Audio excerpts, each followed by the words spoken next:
Hello, everyone. I'm Steve Miska, Executive Director of First Amendment Voice.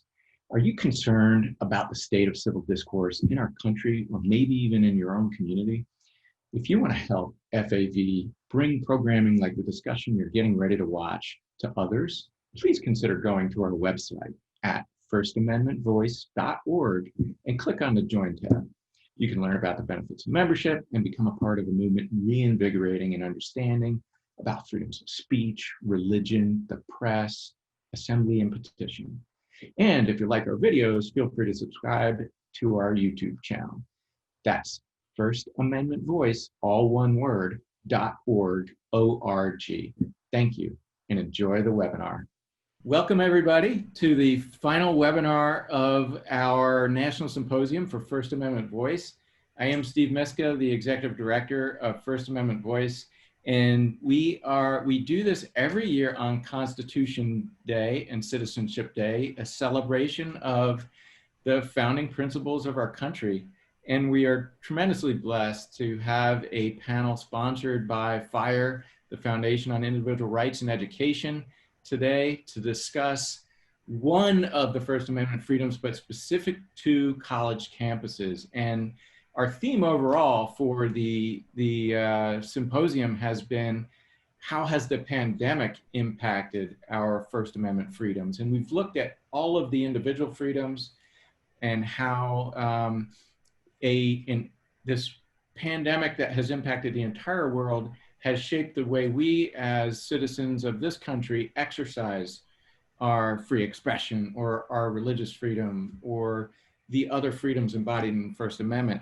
And so we're trying to think about these ideas that many times we might take for granted, but also many times we might think are static, that they were carved in stone back a couple hundred years ago by the founding fathers, and they just are, but they ebb and flow with our culture and society. And so here today to explore that, we've got a wonderful panel, and I know our moderator is going to introduce them, but I would like to beforehand just thank FIRE for doing a tremendous job of teeing up this really important discussion today. Our volunteers for allowing the programming to happen, our members who are the lifeblood of our organization and allow us to continue to bring programming around the country. And then I do want to give a special thanks to our moderator today, Professor Sigal Ben-Porath from University of Pennsylvania. Thank you for joining us. It is a pleasure and an honor to have you here, and I'm looking forward to this conversation. Thank you, Steve, and thank you to FIRE and to First Amendment Voices for inviting me to moderate this panel. Hello to our audience, happy Constitution Day, and welcome to this panel on the effects of the pandemic on campus open expression. In these past few weeks since the academic year has begun, we saw students being reprimanded for using political signs as Zoom backgrounds. We saw students sanctioned for indicating that they plan to attend parties if they come back to campus. We saw instructors warned not to speak about COVID to their students, and various other cases that reshape our understanding of freedom of expression on campus in these times. And beyond questions of disciplining speech, there are also concerns about just the general protection of expression during the pandemic on campus. Students, of course, cannot assemble freely because of public health concerns. Instructors have full control over speech in online settings, and all of this is happening as the election draws near. So there's a lot to talk about, and we have a great panel of experts assembled here with the help of FIRE. And we hope for a spirited discussion on the legal and practical issues surrounding free speech on college and university campuses. Before I introduce in a second our speakers, just a quick procedural note. You're welcome to use the Q&A function at the bottom of your screen to raise questions during the panel. You can start anytime, and we'll be happy to respond and discuss as many of them as we can get to. And the panelists will each first make a short introductory statement, and then we will get to discussion and questions. So let me introduce our panelists. Samantha Harris is a senior fellow at FIRE, the Foundation for Individual Rights in Education, and she's of counsel to the firm Moderator and Zucker, where she concentrates her practice on the areas of campus discipline, Title IX, and free speech. For more than 15 years, she has advised students, faculty, administrators, and attorneys on issues of free speech and due process on campus. And she's been published in many publications, such as Inside Higher Ed, the New York Daily News, Reason, the Washington Post, Vox, you name it. And she represented FIRE on ESPN, Fox News, NPR, and many more venues. After Samantha speaks, we have Emerson Sykes. He's a staff attorney with the ACLU Speech, Privacy, and Technology Project, where he focuses on First Amendment free speech protections. Emerson holds a JD from NYU Law School and a master's in public affairs from the Woodrow Wilson School at Princeton. Before joining the ACLU in 2018, it's of note that he was a legal advisor for Africa at the International Center for Not-for-Profit Law. And he provided technical legal assistance and training to African civil society leaders, government officials, law students, and other stakeholders.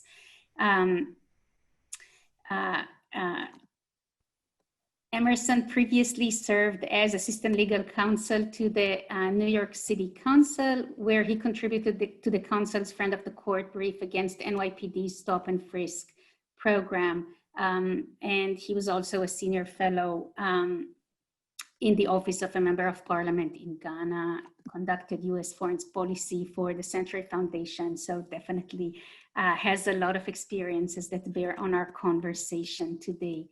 And finally, David Hudson, who is a visiting associate professor of legal practice and teaching legal information and communication at Belmont University. He's the author, co-author, editor of more than 40 books on equal protection and on freedom of speech, among other topics. For much of his career, he has worked on First Amendment issues, and he serves at FIRE as the Justice Robert H. Jackson Legal Fellow at FIRE, as I said, which is co-sponsoring this panel, and also as a First Amendment Fellow for the Freedom Forum Institute. And he has taught at Vanderbilt and at Nashville School of Law. And for 17 years, he was an attorney and scholar for the First Amendment Center in Nashville, Tennessee. So as you can hear, a very distinguished panel, and I look forward to hearing their thoughts. So let us begin, and maybe we can start, Sam, with you. How do you see the impact of the reduction of face-to-face interaction on students' ability to express their views today? How do you see the impact of the pandemic on freedom of expression on campus? Samantha Harris. I realize I have to bring this down. Can you hear me? Okay. Thank you for the introduction. I'm really honored to be here with in such distinguished company. So I think the social isolation of the pandemic and its impact on how we communicate has had a significant impact on campus free speech. Social media and the way that it has changed communication has been at the forefront of free speech issues for a while now. But, the number of these cases, at least at FIRE and in my private practice, has dramatically ramped up since the pandemic began. And I think that it has exacerbated things in a few ways that I'm going to talk about. So first, I just want to kind of give you a few examples of the types of cases FIRE has been dealing with just in recent weeks. So a University of Rhode Island professor wrote a blog post calling Portland police officers and those who defend them fascists. And then a state representative in Rhode Island tweeted that post out with a call for the university to take action against the professor, which was then retweeted by another state representative also calling for action. To the best of my knowledge, no action has been taken yet, but you know that this is always how it begins, with sort of these calls for, oh, this person engaged in free speech and we need to do something about it. At Western Carolina University, 2 videos of students using racially offensive language went viral on Twitter, and a few days later, and this is a public university, the university just announced that the 5 students were no longer enrolled at the university. And this was one of many such cases over the summer, including a number of cases where graduating high school seniors had their college admissions revoked over social media posts they had made years earlier. Recently, a Chinese American student at Fordham posted a memorial to the Tiananmen Square massacre on his Instagram page. And the post included a photo of the student, whose name is Austin Tong, in his backyard, and he's holding a rifle. And the caption says, "Don't tread on me," with a hashtag of the date of the Tiananmen Square massacre. Students complained that they found that photo threatening, and Fordham punished him. He's now suing Fordham. And as Sigal sort of alluded to, there was a student at Stockton University who was investigated for using a photo of Trump as his Zoom background during a virtual class. So for a Facebook post that stated, "I'm ready to fight to the death for our country and against those who want to take it down." And in my private practice, I'm also representing several students and faculty in controversies that have their origin in social media posts. So, you know, I think there were plenty of social media controversies even before the virus sent us all into some degree of lockdown, more or less, depending on where we live. It was more over here in Philadelphia. But since March, you know, many of us have had very little interaction with other people except from behind a screen. And I think that social isolation has aggravated the conditions that sort of lead to this kind of censorship. You know, I think when we can't interact face to face with people, I personally think we're more apt to dehumanize them. I mean, I have no background in psychology, so take this with a grain of salt, but I feel like in some ways these social media attacks are similar to road rage, where like the distance that a vehicle creates between people allows them to do things that many of them would not do in a face-to-face argument. And I think that same sort of principle goes both for people who express their views in ways that are perhaps insensitive or needlessly provocative, and for people who aggressively sort of call for the ruining of someone's life based on their expression of views. I also think, you know, it's much harder to read tone in a social media post or an email than it is in person. And I think that this has led to more misunderstandings and hurt feelings. And when this is layered on top of an already politicized climate in which people have a tendency, I think, to assume the worst about one another, the result has been a lot of tension and conflict around free speech. So for example, you know, some of you may have heard about the case of Gordon Klein at UCLA. This was a professor who UCLA put on leave after a student objected to the tone of an email that he sent to a student who asked him to alter his grading policies for Black students during the protests surrounding the murder of George Floyd. There was a request to extend deadlines and shorten exams, and to make it so that the final exam could only help and not harm a student's grade. And Klein replied somewhat sarcastically with several rhetorical questions, including, you know, how he should potentially handle mixed race students and whether this student's request might run afoul of Martin Luther King's statement that people should not be evaluated on the color of their skin. So there are a few things here, right? First, Klein's tone was undoubtedly very testy. And that, I think, is something that happens much more easily over email than it does in face-to-face interactions. You know, I mean, I don't know Gordon Klein personally, but something tells me that if a student had come to his office hours and sat down with him and made this request, that even if the answer, you know, the answer no would have still been the same, that his response might have been different, his tone and a more constructive dialogue might have ensued. But second, what happened next was an online campaign that began calling for UCLA to fire Klein. And thus, you know, any opportunity Klein may have had to further explain his email or to have a productive conversation with the people who were troubled by it evaporated. You know, once the sort of depersonalization and demonization that characterizes these social media campaigns takes over, it kind of takes on a life of its own.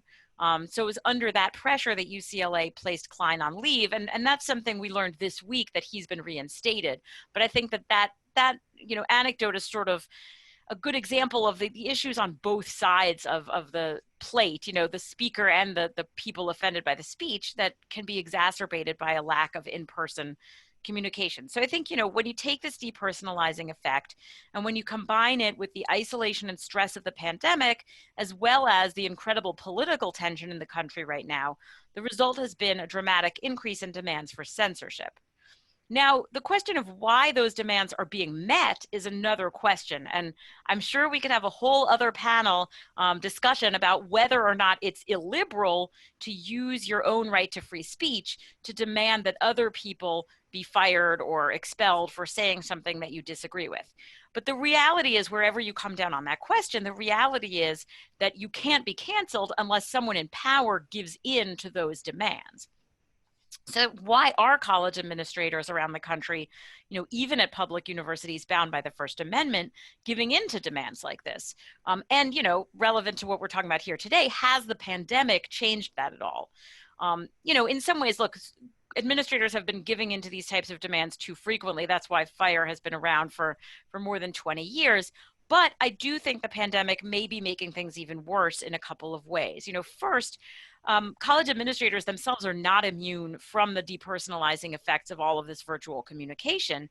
And additionally, many institutions, particularly smaller schools, have been hit very hard financially by COVID. And they're thinking about their bottom line and about anything that might impact it. So rather than sit at the center of a controversy at a time when they desperately need donations and can't afford bad publicity, schools will often take the path of least resistance in these cases, which unfortunately often means ignoring someone's free speech rights. So anyway, those are just a few of my thoughts about how the pandemic has affected campus free speech. And I'm looking forward to hearing my co-panelists talk and then to having a discussion with everyone. Great, thank you so much, Sam. That's a great start for a discussion about just the online environment and how it impacts us right now. Emerson, I was hoping that you could give us a little bit about your perspective or initial thoughts on your perspective. I know you've been working a lot with student activists, and I'm wondering how you're thinking about the challenges that students are facing right now in regards to their expression during the pandemic. Thanks very much, Sigal, and thanks to First Amendment Voice and to the FIRE for the invitation to participate, and to all the attendees for joining us and the other panelists. You're right. I mean, I've been working, as you mentioned, I'm a staff attorney at the ACLU. I work broadly on our free speech work. I focus on the right to protest, on the intersection of free speech and racial justice. And then the topic we're talking about today, which is related to both of those, which is campus speech. And I think the campus speech work is probably the nearest and dearest to my heart. I'm inspired constantly by the student activists that I get to meet and work with.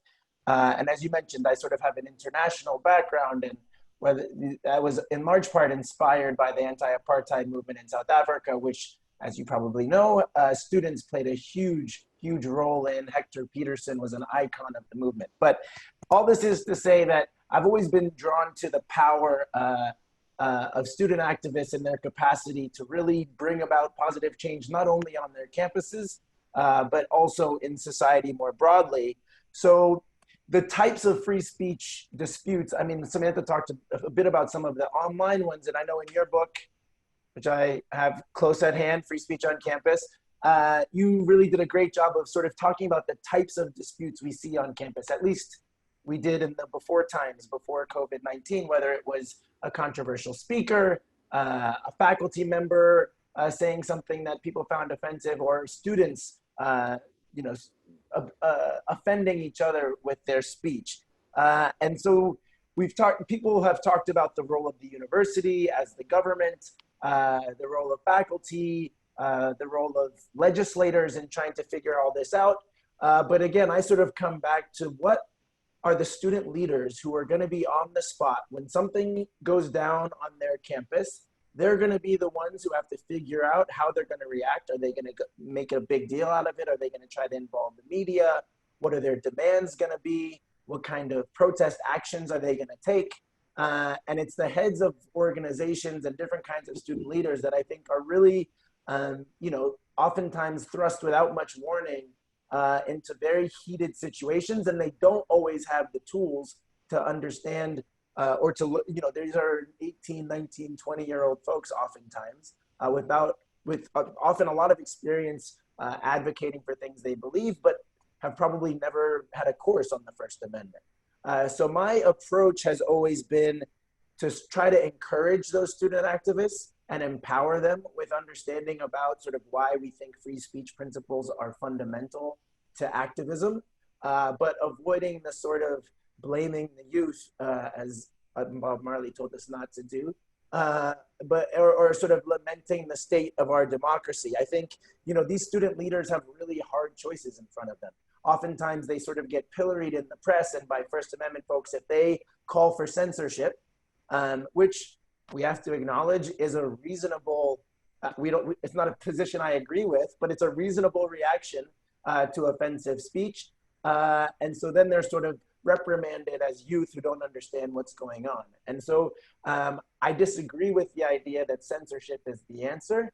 But my work over the last couple of years at the ACLU has been in large part focused on trying to meet these student activists where they are, which is full of energy, full of empathy, and very powerful, full of knowledge on how to use these social media platforms and other ways of getting their messages out quickly, and putting administrators and university officials in really hard positions where they have to make tough choices and they're feeling the power that these students can wield. So I did a project at UC San Diego this past year, and we're also through the University of California National Center on Free Speech and Civic Dialogue. I believe I got that whole name correctly. But the project was basically to run a several-day workshop for student activists on First Amendment work, along the same lines that I mentioned. I think the good news from the work over the past year is that despite whatever survey or statistics you might see, student activists, and even on the left, the so-called illiberal left, are really open to these types of discussions if you give the time and the space and the proper framing to these issues. I had really great discussions with folks who really did understand by the end, I think, why we have robust protections for free speech and how that is, in the end, a good thing for social justice. But the bad news is that it takes a lot of time and effort. You can't expect to have an A versus B debate in a couple of hours in an auditorium, back when we used to have public events, and expect that you're going to have different outcomes next time something happens on campus. So I think in order to lay the groundwork, these are really hard things. One of the first things I told my colleagues when I came in at the ACLU a couple of years ago was the first thing that we need to do when we approach these discussions is acknowledge how hard they are. Even if constitutionally it's so-called not a close question as to whether some sort of speech is protected or not, these are really hard issues, and we need to engage with folks acknowledging how hard they are. Even if they're not legally close calls, they're hard things for a community to deal with. And college campuses are just really vibrant and complicated communities. And I think we can talk more about sort of the new issues that are emerging online, but I have 3 do's and don'ts that I like to share. I know that this audience are folks people who talk a lot about the First Amendment and often are frustrated with the kinds of reactions or questions that they get. And I think that not all of these are uncontroversial in this group, so I hope that people will push back on some of them. So starting with the do's and the do's. The 3 things that I always try to remember when I'm talking about First Amendment with student activists is starting with the fact that it's a fundamental right. It's a fundamental right that we all have, that we are allowed to express ourselves. It's not an unlimited right, but it's a fundamental right that is equally held by all people. That's my starting point. As you said, I come from an international human rights law background, so that's where we begin. The second thing I always be sure to follow up with is the fundamental distrust of government, right? And that's something that people on the left, right, and center, especially today, can at least identify with the sentiment that giving more power to the government is dangerous, right? And so the government is necessary for some things, but discerning between which ideas are acceptable and which ideas are not is not something that we think that the government is particularly good at. And if it seems like a good idea, think about Attorney General Jeff Sessions or William Barr or President Donald Trump, and think about if you want them deciding what's appropriate or offensive, and if that doesn't scare you, then think about a President Joe Biden. And it's not hard to realize that some fundamental level of distrust of government is at the heart of why we protect free speech the way we do. And the last do is that we have to always remember that people have the capacity to change. And I think I say this without naivete, I think, but everyone has changed their mind about something. It's hard to imagine in the polarized world we live in, anyone actually switching sides at this point.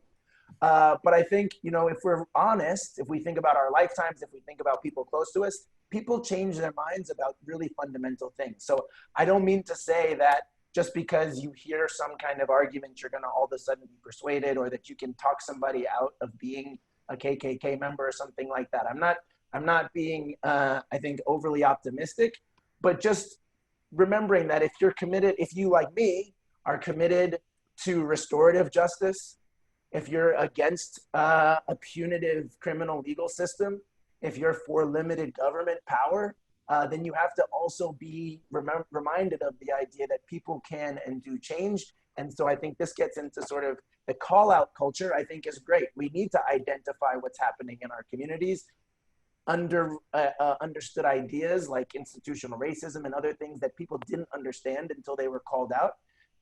I draw the line there between call out culture, which I think is great, and cancel culture, which I think at its worst forgets that people do have the capacity to change.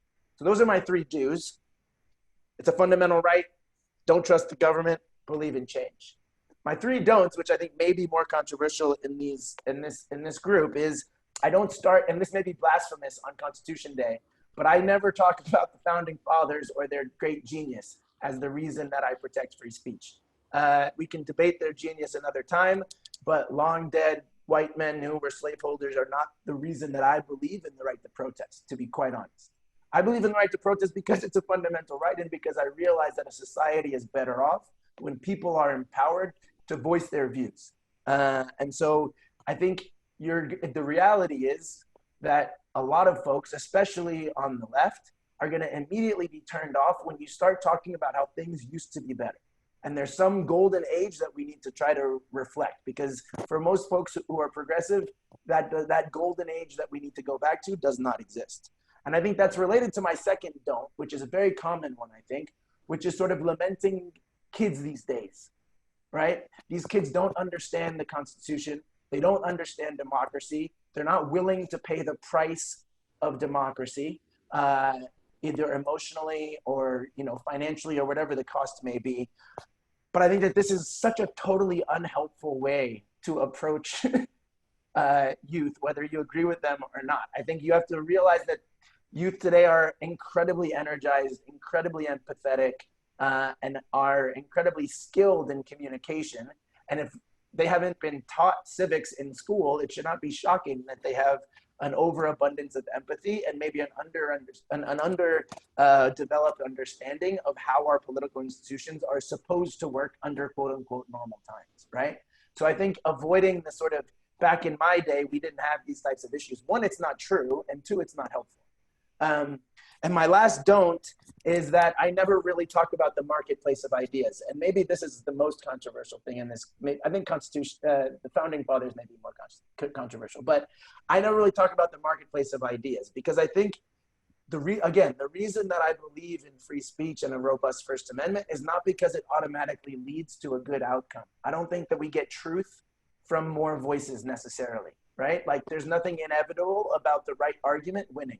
The ACLU loses enough cases in court that we know that just because you win an argument doesn't mean that you were right. So I think that, the idea that there's a marketplace where inevitably, the arc of truth will bend towards whatever the mangling of the quote is. But like the marketplace of ideas is fundamentally premised on the idea that the marketplace in the end is right. And I don't believe that for financial markets, and I don't believe that for marketplaces of ideas either. The reason that I think that we need to let more voices through is because we need to respect people's individual rights and because we don't trust the government to make that call. It's not because I think inevitably the wisdom of the masses will lead us to justice. I'm going to stop there and hope that somebody jumps on something.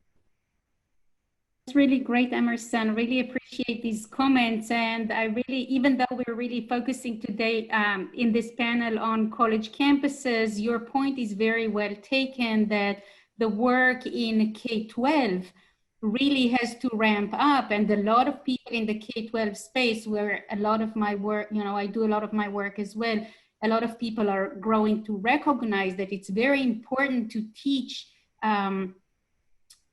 middle school and high school students how to exercise these rights, why they are important, and to really talk about freedom of speech and a lot of other institutional and foundational aspects of democracy in order for them to come to campus and understand how to operate in this more, oftentimes more diverse, ideologically, racially, linguistically, etc., and also more open environment than they are experienced at doing. And I really appreciate the shout out you gave to the UC Irvine Center on Free Speech and Civic Engagement, where there are a lot of materials that are helping to respond to that, including, of course, importantly, the materials that you have created when you were a fellow there, and definitely everyone is encouraged to go and check that out. Okay, so our third speaker with an opening statement is David. And David, I thought that you have looked very closely at ways in which the courts are looking to balance, public safety and the protection of speech. And these are very live issues right now. And I'm wondering, of course, I'm interested in any preliminary comments that you are willing to offer us. And I'm wondering if you have any thoughts at this moment that you want to share regarding the extent to which the ordinary principles of the First Amendment should yield, or the extent to which they should stay firm in the face of public health crisis like the one we are in right now. Well, thanks so much for the opportunity to speak. I really appreciate it. It's a great honor to be with such distinguished panelists, and I really appreciate it.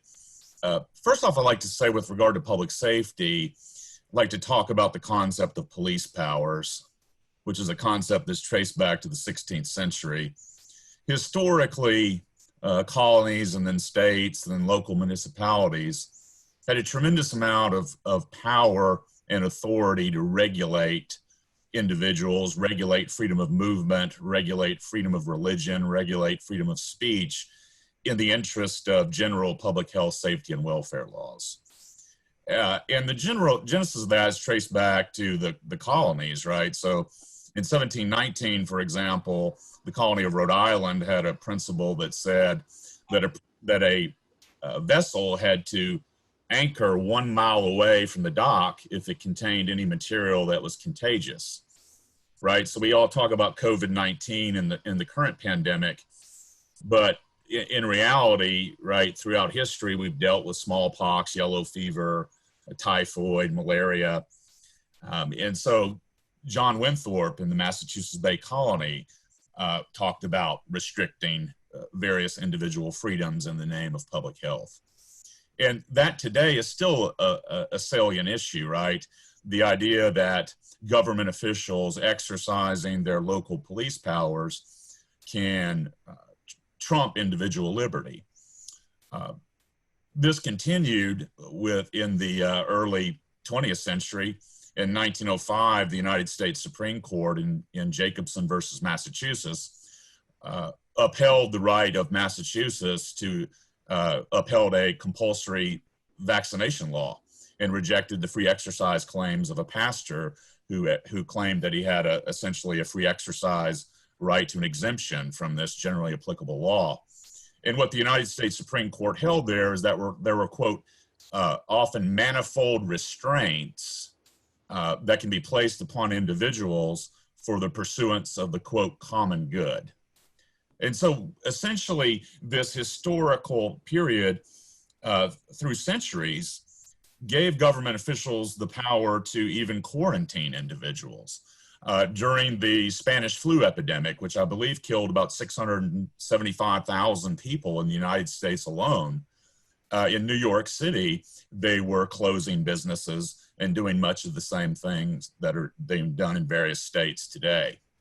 Now, I think some things happened when we talk about constitutional law. We really are talking, as you said, about the balancing of public safety interest versus individual rights. And so there were some significant things that happened in the development of constitutional law. And the first one is that around the late 19-teens, we began to see the United States Supreme Court, at least in dissents or curious concurrences, begin to recognize and articulate First Amendment principles. So generally we trace that to Justice Oliver Wendell Holmes' 1919 dissent, Abrams versus United States, which Professor Thomas Healy has referred to as the Great Dissent. He does reference I think the Marketplace quote there that Emerson was referencing. And then we had Justice Louis Brandeis's, his concurring opinion in Whitney v. California, which really reads like a dissent because he was really writing it for Ruthenberg versus Michigan.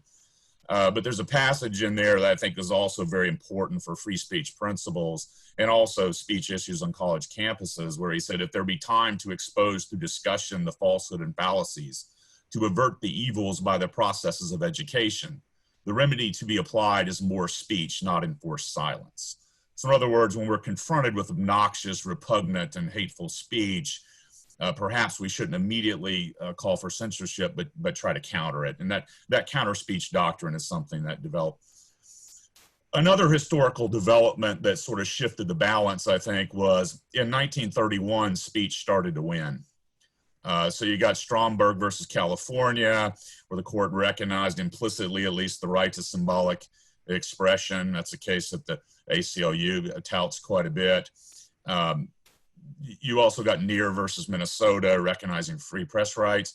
And then in 1938, in famous footnote 4 in the Caroline Products case, there was a shift, a really major shift in constitutional law, where the court recognized that when you're talking about what Emerson said, I think was dead on, fundamental rights. When you talk about fundamental rights or restrictions on discrete and insular minorities, the balance started to shift, and there was a shift in the legal system holistically from a protection of property rights to more of a protection of individual rights. And then, of course, society develops in the path to racial justice. In May 17, 1954, we get Brown v. Board of Education.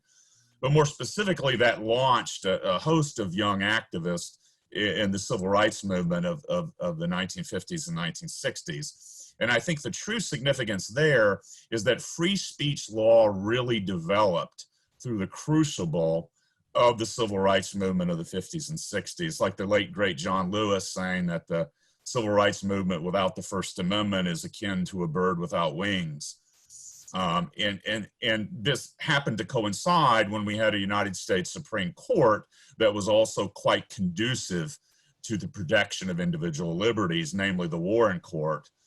So when Chief Justice Earl Warren, who led the court to a unanimous decision in Brown, what Chief Justice Warren essentially did is he also was very instrumental in developing First Amendment principles in the 1960s largely, right? So you get New York Times Company versus Sullivan, profound national commitment that debate on public issues should be robust, uninhibited, and wide open, and may well include vehement, sharp, and caustic attacks among public officials.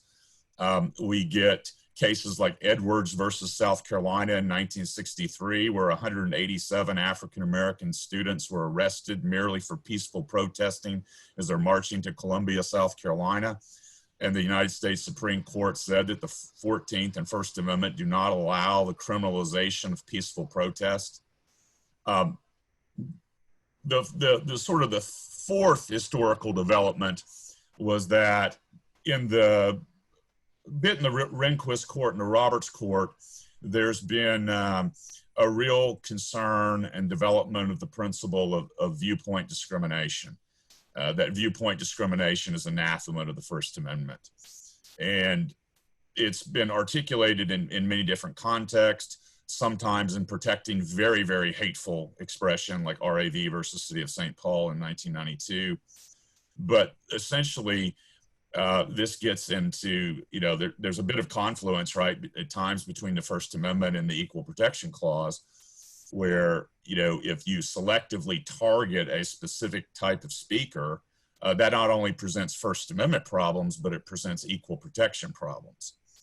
So this has led to a legal construct where when we engage in that balance between public safety and individual rights, there's a much greater societal concern about individual rights.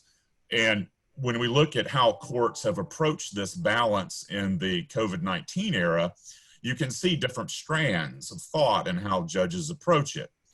There's one approach which essentially says that, look, in times of emergency, while there's no pandemic exception of the First Amendment, when there are times of emergency, we have to sort of have a sliding scale and give much greater deference to government officials when they're trying to act in the public good and trying to protect individuals. And so it may not be the application of strict scrutiny, even though there's a fundamental right involved. They may say something like, well, as long as the government has a substantial interest and as long as there's not a plain and palpable invasion of a fundamental liberty, then we're going to defer to the government. Another strand of judicial response to various restrictions is to take a more, a stance that's more protective of individual rights. And here I'm thinking perhaps of the On Fire Christian Center versus Fisher case, which was one of the very first federal district court decisions in the COVID-19 area, where the Louisville mayor banned even drive-in church services, but you could drive in and get liquor. Now, some may say, well, liquor is essential and going to church is not. Well, what the judge said is, no, that presents a real problem under the First Amendment, where you have this disparate treatment of something that involves a fundamental right, like the right to freely practice religion. And so what I think has happened is that the government's authority is at its zenith in the beginning of the pandemic, but that does not necessarily mean, let's say 8 weeks later or 12 weeks later, that we're going to give the government the same level of deference. And there's a concept in constitutional law that we all bandy about, but I'm not sure people that don't read these cases regularly know that concept of narrow tailoring, right? I mean, there has to be a connectivity between the means and the ends. And just because a policy was constitutional at its incipient point, it doesn't mean that it's constitutional now.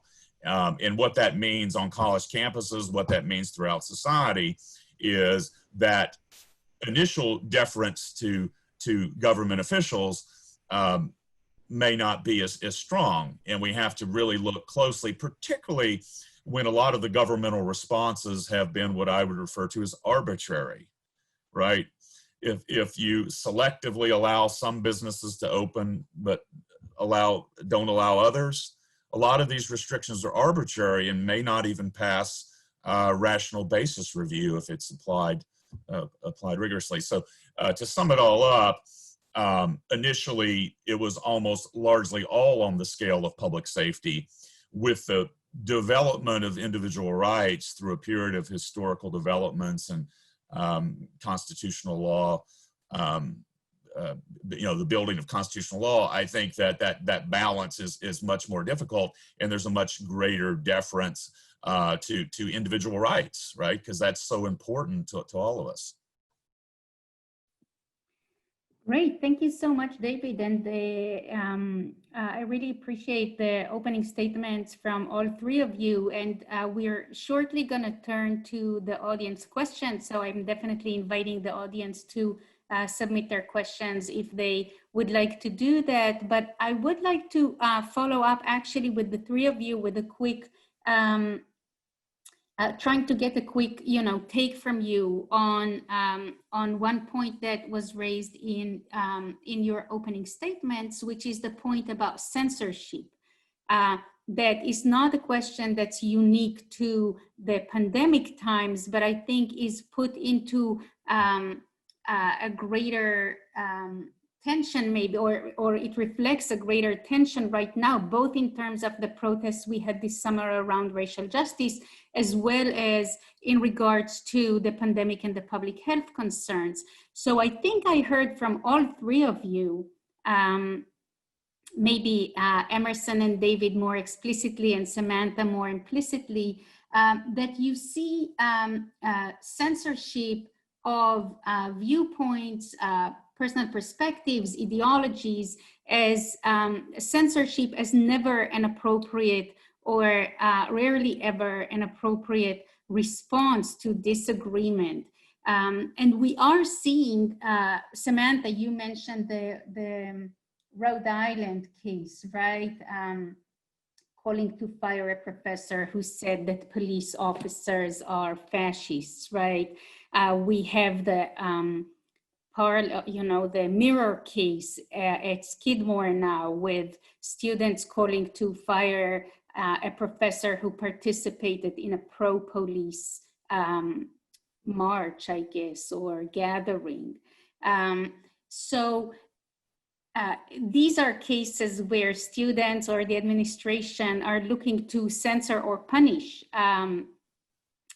the expression of perspectives on matters of public interest. And I'm wondering if, from the three of you, if you think that censorship is ever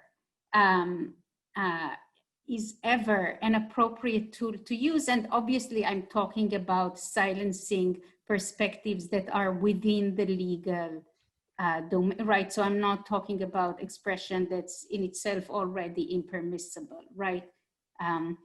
What do you think? Emerson, you look like you have a response. Do you want to get us started? Sure, always happy to. It's a great question, because I suspect that all three of our hearts started racing as you made your way through the question. But I think, I think it brings up a really important point, and I don't mean to get into semantics, but what do we mean by censorship, right? And so we all know that, or I think most of us in this group probably know that the First Amendment, sorry for being a lawyer and starting always with the law and the Constitution, but the First Amendment is concerned with government action, right? It's specifically about preventing the government from censoring people. And that, as I mentioned in my opening, is a huge concern for me based on my work all over the world and seeing what governments do when they have the power to censor people. So I think government censorship is, it's very hard to come up with the situation in which otherwise protected speech should ever be censored by the government, right?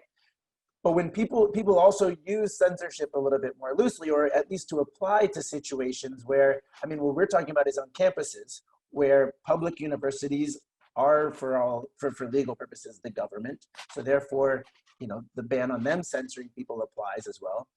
Private universities bring up a whole nother set of issues where the norms might apply, but legally the First Amendment doesn't apply, right? Because it's not a state actor. And I think not just on colleges, but when we think about, people talk about censorship in terms of social pressure, or if somebody writes an op-ed criticizing them, then they have been censored in some way. The word is used in this way to talk about sort of the fact that lots of people vocally disagree with you is now censorship as well. It doesn't matter if this is just a whole bunch of kids or random citizens, but in no way the government. So I think that type of censorship I'm totally okay with, right? Like, that is people using their free speech to tell you that you're wrong, and that doesn't sound like censorship to me. So I think when we talk about sort of people lamenting cancel culture, I totally agree that we've got to be really, really worried when the government cracks down on folks, even for things that we think are despicable. But social pressure and people organizing to make it very clear how wrong you are is not a problem for me under the First Amendment. It's not a problem for me in general, except that, as I said, as a human being and as a person who believes in restoration and justice, I think the idea that forgetting other people's humanity or forgetting that they have the chance to come back or to change their minds is a problem. But I don't think that those should be conflated with other types of censorship. Can I jump in here? So, I mean, I think there's two things. First, briefly, I want to touch on the issue of private universities, because I think, you know, aside from norms, there are often, I think, contractual issues at private universities, because a lot of private universities have very robust, make very robust promises of free speech that I would argue may contractually obligate the school to provide at least the degree of free expression that they promise. I want to talk, though, a little bit about the cancel culture thing, because I think this is the toughest area, right? Because I think we can all agree that, you know, if you want to speak your mind, you have to be willing to face at least a certain degree of social consequence. I mean, there's not a right to be free from criticism. There's not a right to be comfortable. And yet, I feel like, you know, when I see a lot of cases where people who are expressing views that are, you know, well within sort of, I guess what you would call the Overton window, right? Not outrageous views, but, you know, dissenting views on issues where particularly at universities, there are sort of very strong kind of orthodoxies in place. When people are, you know, pay a price for those views that virtually no one would be willing to pay, right? Like the complete loss of their livelihood and essentially excommunication. I do feel like, you know, while it's not a legal issue, there is a moral concern there, because I think, you know, when we say that, you know, one side of a debate has become so, you know, unspeakable that the price that, you know, if you want to express a dissenting view on certain issues, you have to be willing to lose your livelihood, you know, to have your address posted on the internet, to have, you know, very few people, myself included, and I hate to say it, as a free speech activist, there's very little I want to say badly enough that I would risk, you know, being able to support my family to say it. And I'm ashamed to say that as a free speech activist, but it's true. And so I do think that we have to think about, you know, there's clearly a spectrum, right? From harsh criticism, which is absolutely, you know, not only, look, it's all protected to the extent we're talking about private organizations, you know, private companies firing people, things like that. It's all protected activity. So I'm not going to get up here and say any of it is or should be illegal.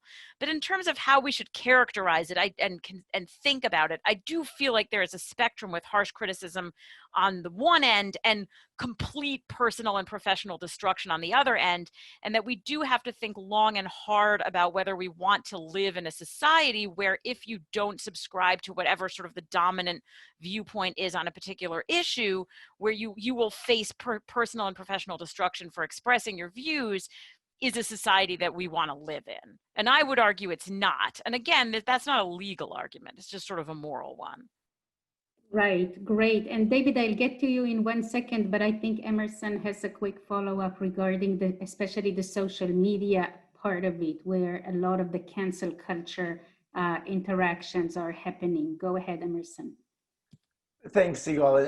And sorry, the only point I wanted to just to draw another parallel between the public and the private universities. We can also think about censorship, as Samantha, I know, has thought a lot about in terms of online social media platforms. And there again, who's doing the censoring, I think, is key, not only from a legal perspective, but also from a moral perspective. So if the government is obviously taking down what you're saying on a social media platform, that's one thing. That's rare.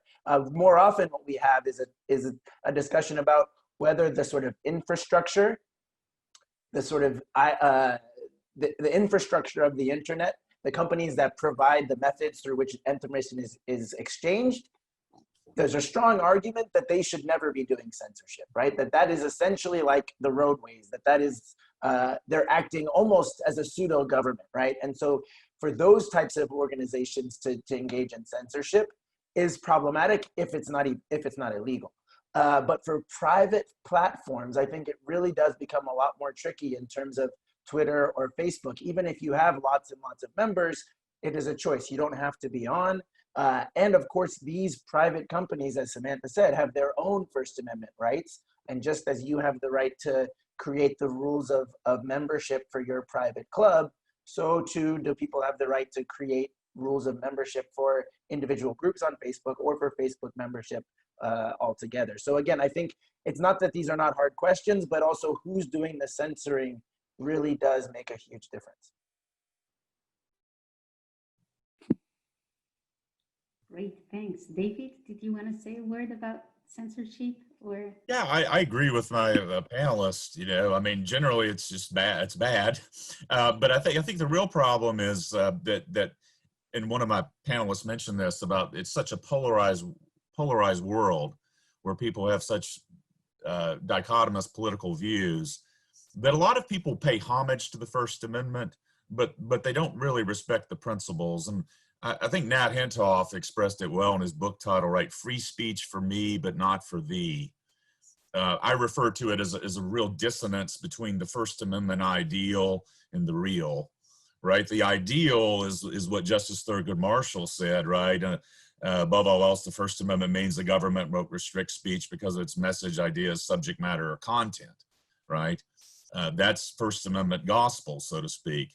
But the reality is that when people are confronted with speech that violates their core principles, or they're confronted with speech that harms their human dignity, then they react with censorship. Censorship is a natural human impulse, right? And so I think we need to recognize that.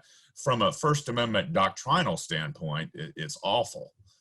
But it's a natural human impulse, and so I think that's that's just reality. Well, Right. see, sorry to jump back in one more time, but I mean, what I often say to school administrators, as I said, I focus mostly on student activists, but when school administrators are saying, okay, I have this, as David said, this understandable impulse, and lots of people are asking me to censor, so is the other option to do nothing? And so I think censorship, obviously we agree, is bad even when it's illegal and even when it's not illegal. But I think between punishment / censorship and doing nothing are all the good ideas for how you can actually respond. And so the thing that I always tell administrators is to think of it, I know I'm a First Amendment, attorney, but I tell them for a moment, don't think about the First Amendment. Too often I think people sort of see a tough situation and their first instinct is, oh, the First Amendment says I can't do anything, right? Because I know I'm not supposed to censor. And in my opinion, that is not the most productive way to engage in a problem in your community, right? Whoever started it, whoever's reacting to it, I think thinking of it as a situation in your community that has roots probably that are unseen and uninvestigated, and is going to have implications that are as yet unseen and uninvestigated. So rather than thinking about all the things you can't do, think about, like, there are people in my community who are really upset, right? And how are we going to create a situation where more people feel happy and comfortable? And I don't think that free speech, as you say in your book, I don't think free speech is in tension with this. I think it's fundamental to that solution.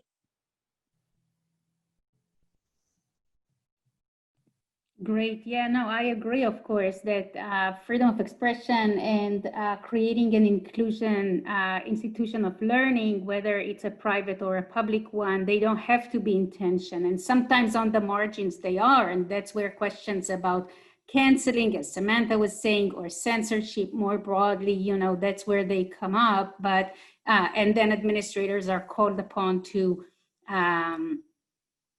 to respond, and sometimes they are called upon to respond forcefully. We have seen schools, sorry, David, were you gonna? No. Oh, no, go ahead. So we have seen recently students being suspended for not only just expression, which Samantha, you mentioned that we might have a chance to get back to these cases of suspension or rescinding admissions, revoking admissions for expression. So I'm hoping to get to that in a few moments. But I want to ask about the fundamental right, as I understand it, to peaceably assemble, right? Which is being challenged by the current restrictions that are imposed by the pandemic, right? And this has to do with protests that can be restricted, but it also has to do sometimes just with a social gathering, right? And some people, and even the court, has observed that assembling may not be defined as a peaceable assembly, right? When you are creating a public health hazard, right? So there is this concern that is both a legal and also just institutional, that if you allow gathering, then you are creating a public health hazard, and you might even make somebody very sick or die as a result. So how peaceable is it if this is a concern that arises from your getting together? We have seen students, and there's a question to this effect in the Q&A, we have seen students being suspended from their institutions as a result of assembling in these ways, right? And sometimes even when they already are attending school online, right? And so I'm wondering what your views are in regards to punishing, sometimes even suspending students, or really creating the circumstance where they cannot complete their degree, or they lose their tuition, they already paid tuition, as a result of this kind of a peaceable assembly. I mean, maybe I'm off here, but my mind goes sort of to the, assuming we're talking about public universities to start, my mind kind of goes to the question of what would be a reasonable time, place, and manner restriction in the context of a pandemic. I mean, certainly, you know, restricting gatherings to a size that's going to be consistent with, you know, with public health standards seems to me like it would be reasonable. I guess the question, though, is what about the sanction? I mean, is it sort of a, you know, when you think about like least restrictive means, is potentially, you know, denying someone a degree necessary to effectuate that, or would lesser, you know, would the First Amendment to some degree, and like I said, I'm kind of spitballing here, so if you guys think I'm way off base, just jump in and say so. But, you know, that's kind of what comes to mind, is that, you know, the restrictions themselves, I would think, unless they sort of dramatically exceed public health requirements, would seem to me to be almost certainly to be reasonable. But, you know, then you sort of have that least restrictive means, and is, you know, expelling someone for violating a regulation on an assembly over a certain number of people, is that the least restrictive means? Or does the school, especially if it's a public school, have some obligation to take sort of the minimum level of action necessary to prevent the conduct from being repeated, while not, you know, necessarily denying someone an education, for example? But I feel like I have said enough without really knowing what I'm talking about here, so I'm curious to hear from you guys.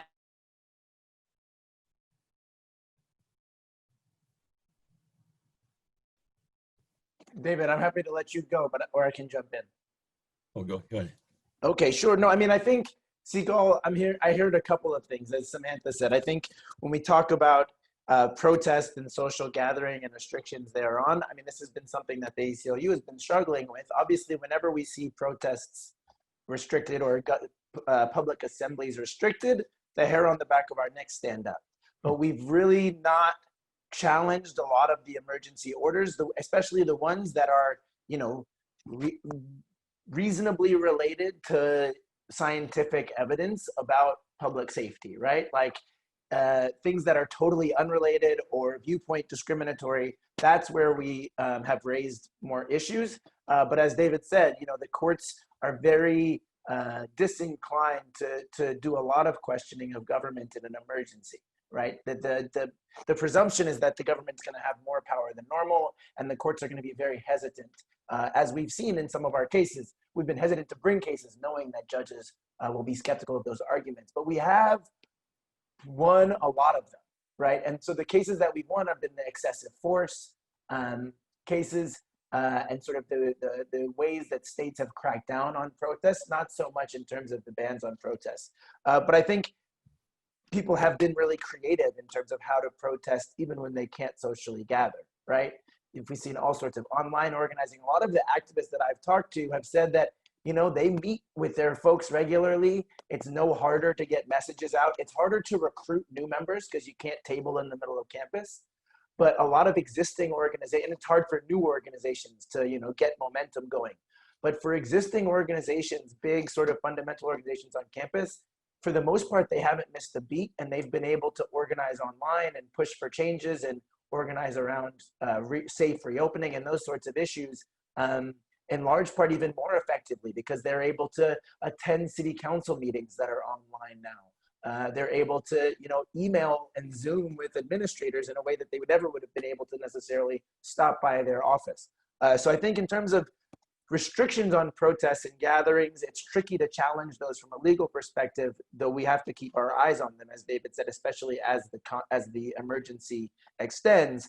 But I think the other point that you make is another fundamental one in terms of, you know, should people be canceled? Should they be expelled? Should they be have their admission withdrawn?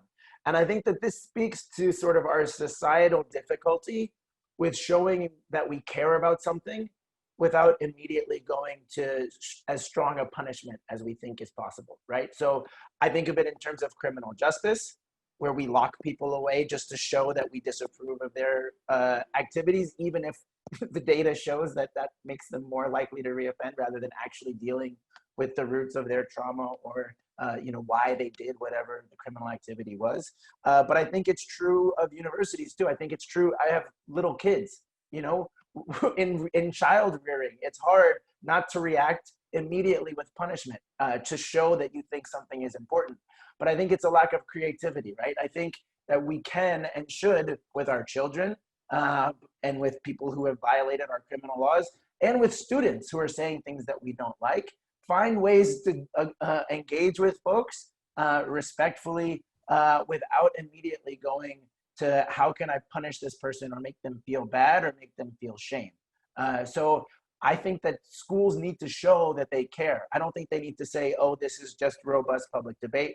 I don't think they need to say, oh, our hands are tied because of the First Amendment.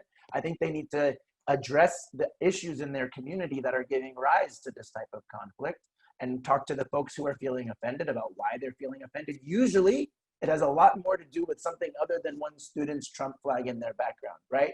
Usually, if you start talking to those folks, what they talk about is the fact that they feel unsupported in their community in a whole number of ways, and things that may have happened on campus last year, 2 years, even 10 years before they got to campus, right?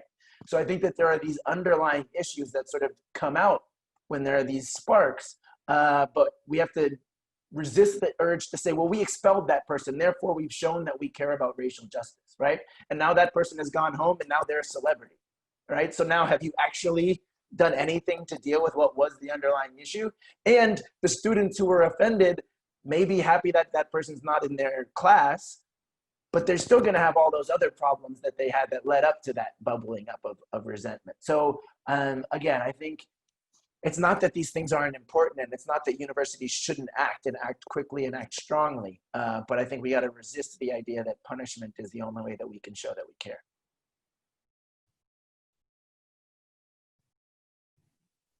Great.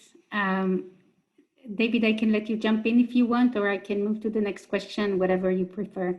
Just real quickly, you know, when you asked about freedom of assembly and the right to protest, I think one of the most disturbing patterns we're seeing is a pattern that's very similar to 2017. We're seeing a swath of new anti-protest legislation. And I think, unfortunately, a lot of that anti-protest legislation is not, the genesis of it is not for health and safety concerns, but it's because they don't like the viewpoints being expressed by some of the protesters. So, for example, in my state, there was a lot of protest activity near the state capitol, and then suddenly the legislature passes a law that says you can't protest near the state capitol, right?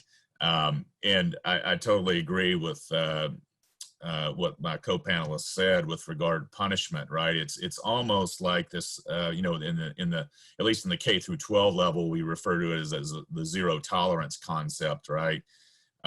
There's got to be a better answer than just to go nuclear and give the student the expulsion, right? There's got to be some gradations of lesser punishment. I completely agree with that sentiment. Right, and I really agree, David, with the comment regarding the concerns about legislation, which we are seeing both in terms of mode or place, like you are noting in your example, and also in various cases about specific viewpoints, right? Like critiques of the state of Israel, you know, are being banned from different campuses or in some states, or other specific viewpoints that are raised as topics that you may not discuss.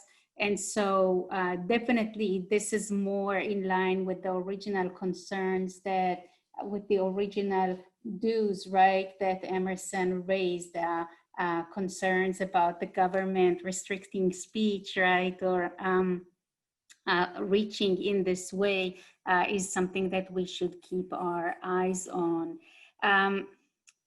We have a question regarding how to think about students and how to think about their intellectual understanding of the importance of what the audience member here is calling classical liberal ideas, which I assume include freedom of expression. How do we respond or engage with students who we think may not have been educated or may not have been exposed effectively to the importance of these ideas? Is this a concern that you all are seeing? Is there a way, including maybe engagements like the one that some of you have mentioned before in training student activists?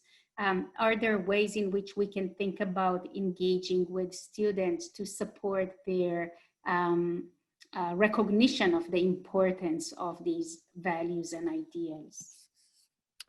Can I say something? Please. So I'm going to look, I want to have the phrasing up in front of me here, but I think, you know, they're really on campus right now, and I think in society at large is a sort of clash of high-level ideas going on right now as to whether, you know, classical liberal ideas are essential, right? I mean, that's sort of, you know, this person who writes the question, you know, references the idea of postmodernism, but, you know, postmodernism and a lot of the sort of theories, the critical theories that have developed from it, you know, really sort of question this whole premise of whether classical liberal ideas are important. And I've come to realize over the years that, you know, for that reason, you often have sort of people talking past each other when it comes to the question of, you know, if I get up there and say, well, you know, the freedom of speech is extremely important because, you know, and I start talking about John Stuart Mill and this and that, you know, for other people, they're going to say, but those people are not important. And, you know, their ideas do not have more validity than other ideas.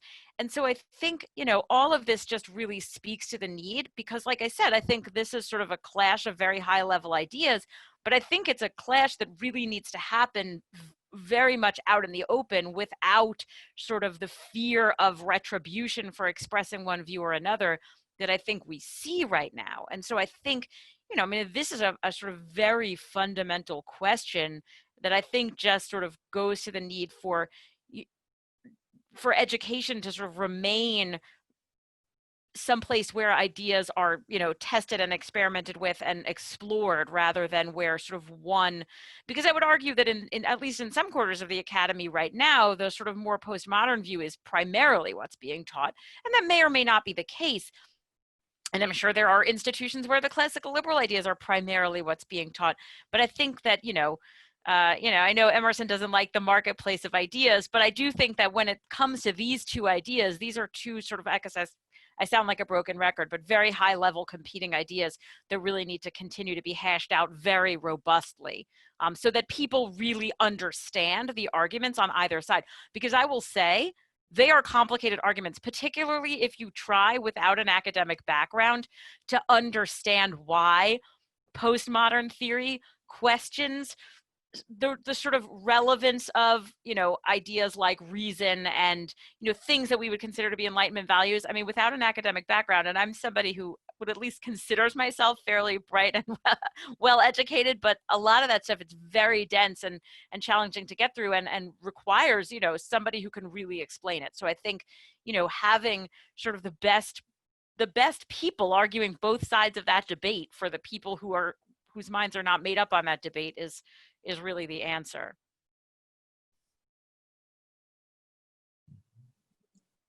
Just to add on, I agree with what Samantha said. I think the key here is, you know, responding to the question of how does one engage with this type of person, and I think it's true for everybody. We should engage with humility, right? Like as Samantha said, just as long as these ideas have been around, they've been challenged, right? Challenging these ideas is not a new thing. It's not a bad thing. It's not a thing that's rooted in stupidity. It's a thing that's rooted in analysis, I think. And so approaching these conversations with humility from your own perspective, I think is one important step. And then, you know, no, I don't want to repeat myself, so I'll stop there. But I think the idea that we all should be, the thing I wanted to say is that these conversations are hard, as Samantha said, and that you need to make the time and space for them, right? You can't expect that a 20-minute lecture on John Stuart Mill will actually change someone's mind. What I found in my workshops was that you have to devote a lot of energy to figuring out who are the right people to be in the room at the same time, as Samantha was saying, who's going to be presenting these different arguments, and how are you going to get the buy-in and engagement from the people whose mind you're trying to change. And so that is actually a lot of the work, is trying to set the groundwork to open the door to understanding. And it can be done, but it has to be done with humility and with great care.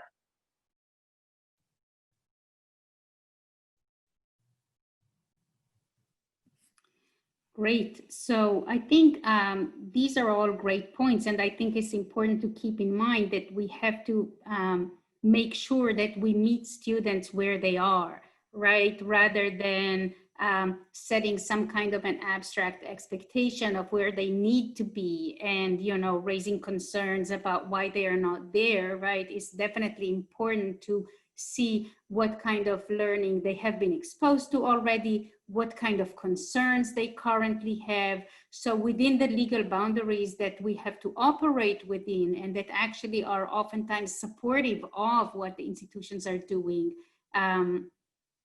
we have to make sure that we engage with the students from the place that they are currently standing in, right? And the concerns that they currently have.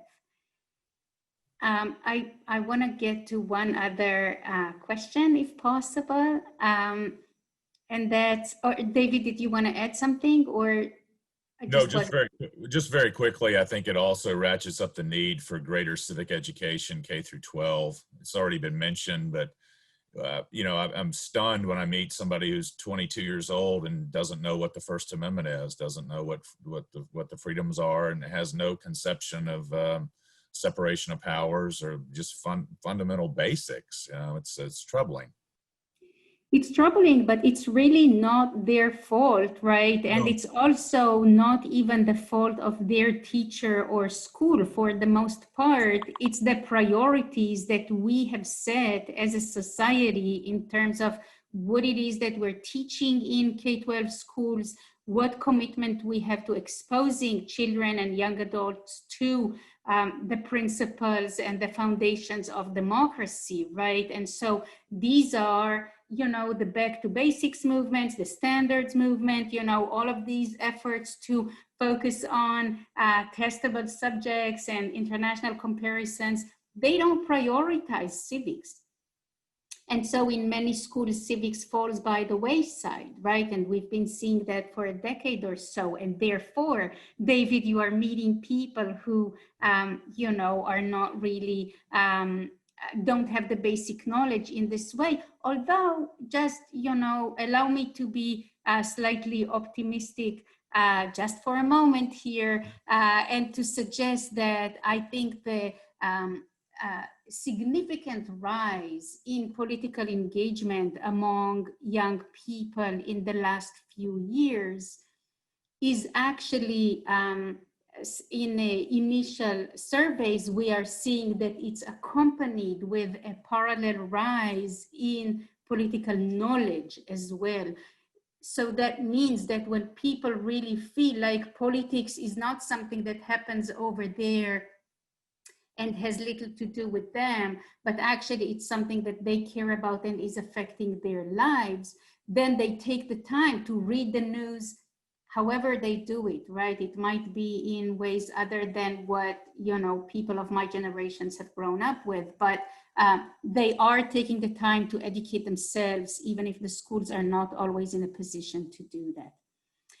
Okay, so moving on to another question that I wanted to raise in regards to learning online, right? And I think the fact that so many classes are being held online is raising various concerns about the privacy as it intersects with expression, right? And some of these concerns that we are seeing, and you guys have already mentioned, the Zoom backgrounds, right? And when people make political statements through them, but similar, you know, or related concerns to this topic are also raised around things such as recording and circulating edited videos from classes that represent either an instructor or a student in an unfavorable light, the professors or students recording without letting each other know, sometimes even, and this is a growing concern that's being raised on many campuses, a concern that platforms or even foreign governments are observing conversations or are somehow privy to what their citizens, to the extent that they are students in our classes, are expressing unfavorable views or views that are not acceptable in other places. So these things, the intersection of open expression and the protection of privacy online, either in online classes, either in these sometimes more extreme or gripping examples, or even when students don't want to turn video on because they don't want to show their surroundings, right? So the more mundane concerns. How are you thinking about protecting open expression for students and instructors in these really unique and new contexts?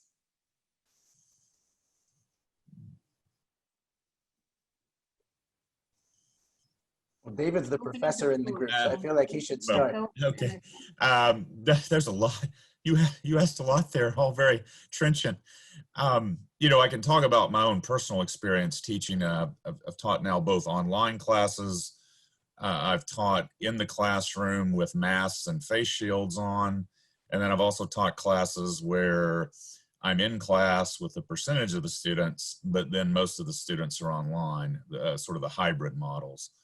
And it's the first fundamental thing is I do think that there's a disconnect when you're in the classroom spread out and people have masks on, because you can't see facial expressions. And so just from a pedagogical point of view, I think that's troubling. It's also very difficult as a teacher to incorporate the people in class with the people who are on Zoom and to try to have a sort of a balanced dialogue, because I always feel like I'm teaching towards my students in class. Because I have one class where students are physically in the classroom, I'm in the classroom, and many are on Zoom. So I have to teach those students in class. I take questions from them, and then I take questions from the ones online. With regard to, you know, the punishment of a student for whatever is in their background just is appalling to me.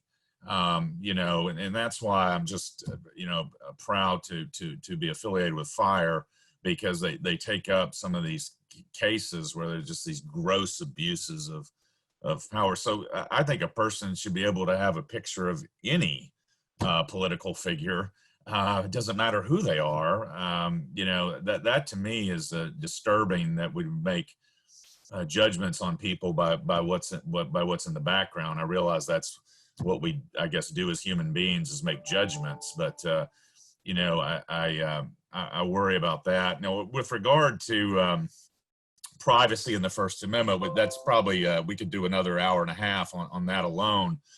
I think the important thing to understand is that sometimes privacy and the First Amendment go hand in hand, right? So the right to anonymous expression, when Manuel Talley with CORE was trying to engage in an economic boycott anonymously and was punished by the state of California, right? Talley v. California, we have the right to anonymous expression. Other times there's a direct conflict between privacy rights and the free flow of information. I frankly don't know enough to answer the question about the danger of, you know, foreign governments looking at our, you know, Zoom conversations or whatnot. I would hope, you know, trying to be optimistic here, I think it has made me a better professor because it's forced me to learn some of these technological tools, whereas I traditionally relied on, you know, walking around the classroom, trying to be active and engaged and talking to my students. Now it's forcing me to come up with other methods of engagement with my students.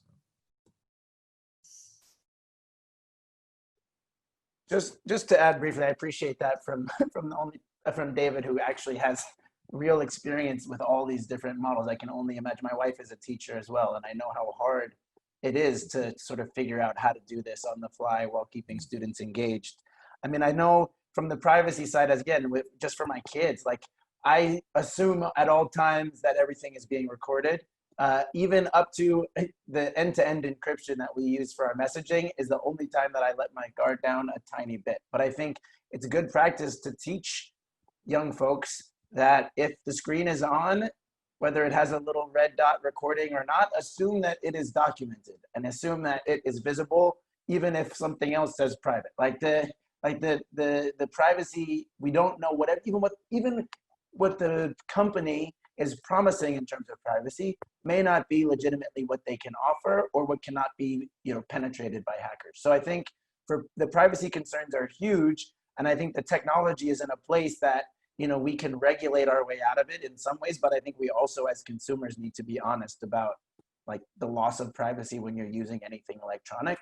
And I think in terms of Zoom backgrounds, I think, you know, David was talking about the different ways that he's interacting with his students. And one of the professors I talked to was really lamenting the loss of the opportunity to have a chat with someone in the hallway outside of class after class, right? And so I would maybe push back a little bit on David. There are plenty of political figures whose picture I would not necessarily want to include in my Zoom call. Of course, people have a First Amendment right to support whoever they want, but there are all sorts of ways that I can imagine a professor having really legitimate concerns with the impact on a discussion of having certain images displayed on backgrounds. Now, does that mean that students should be expelled or punished or whatever? No, but I think that it's totally appropriate for a teacher to say, you know, why did you feel like that was an important thing to display? And how do you think that affects others in the classroom?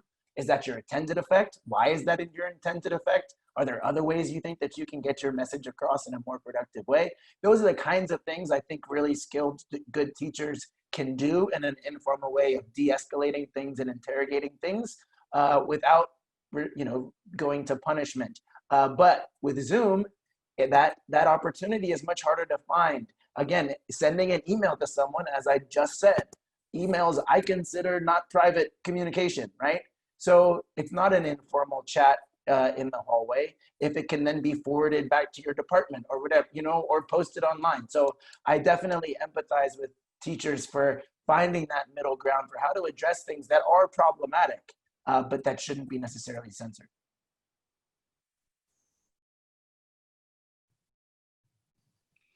Great. And finally, very quick question or very quick answer to a very big question that we have from the audience.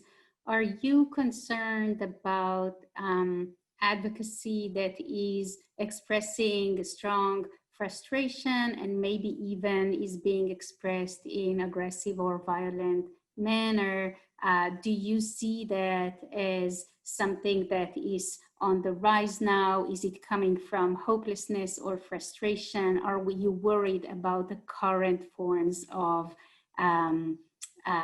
advocacy expression?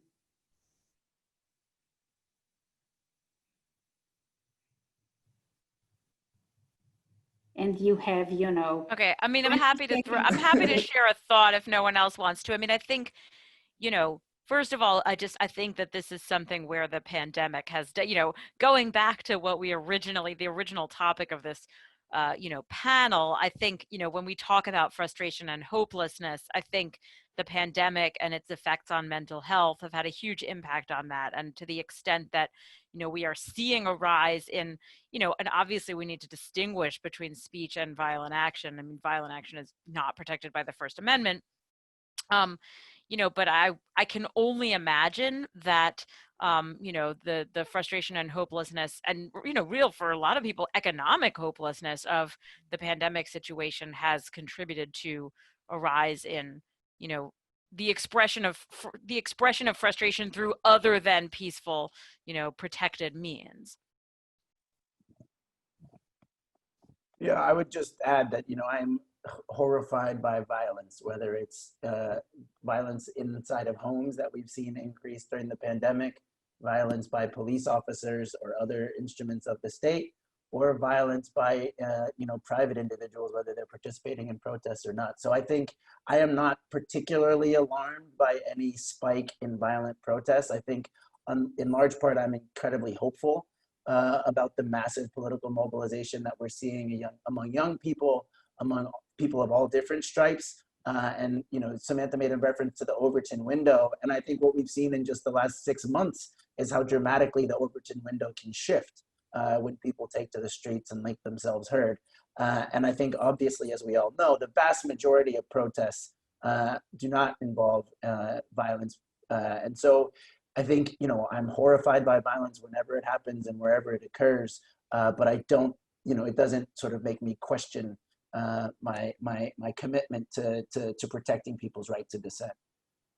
Great, and I'm afraid this is all the time that we have. I really want to thank everyone, David Hudson, Emerson, Sykes, Samantha Harris, and then of course, Fire and First Amendment Voice. This has been a great conversation. Thank you, Steve, Miska, and Joe Cohn for helping organize. And I really appreciate the opportunity to talking to all of you about these important concerns. Thank you, and happy Constitution Day. Thank you, Sigal. Thank you, everyone. Thank you. Thank Bye, you so everyone.